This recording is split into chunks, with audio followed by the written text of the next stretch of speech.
যৌন অপরাধী জেফ্রি অ্যাপস্টেইনের বিষয়ে মার্কিন কংগ্রেসের তদন্ত কমিটির সামনে সাক্ষ্য দিতে শেষ পর্যন্ত রাজি হয়েছেন সাবেক প্রেসিডেন্ট বিল ক্লিনটন এবং সাবেক পররাষ্ট্রমন্ত্রী হিলারি ক্লিনটন। হাউস ওভারসাইট কমিটির সমন অমান্য করায় তাদের বিরুদ্ধে কংগ্রেস অবমাননার প্রস্তাব পাশের ঠিক কয়েকদিন আগেই এই সিদ্ধান্ত জানালেন তারা। 1983 সালে জেরাল্ড ফোর্ডের পর এই প্রথম কোনো সাবেক মার্কিন প্রেসিডেন্ট কংগ্রেসনাল প্যানেলের সামনে সাক্ষ্য দিতে যাচ্ছেন। রিপাবলিকানদের নেতৃত্বাধীন হাউস ওভারসাইট কমিটি দীর্ঘদিন ধরেই ক্লিনটন দম্পতির সাক্ষ্য দাবি করে আসছিল।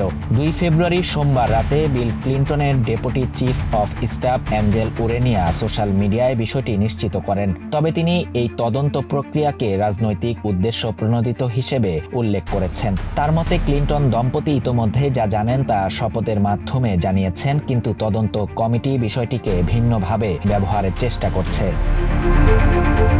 বিল ক্লিনটন অতীতে অ্যাপস্টাইনের সাথে পরিচয়ের কথা স্বীকার করলেও তার অপরাধমূলক কর্মকাণ্ড সম্পর্কে কিছু জানার কথা জোরালোভাবে অস্বীকার করেছেন।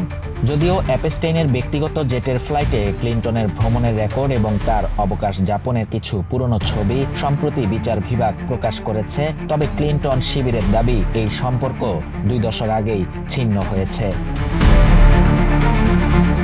তদন্ত কমিটির চেয়ারম্যান জেমস কোমার এই পদক্ষেপকে স্বাগত জানিয়ে বলেন, আইনের ঊর্ধ্বে কেউ নন।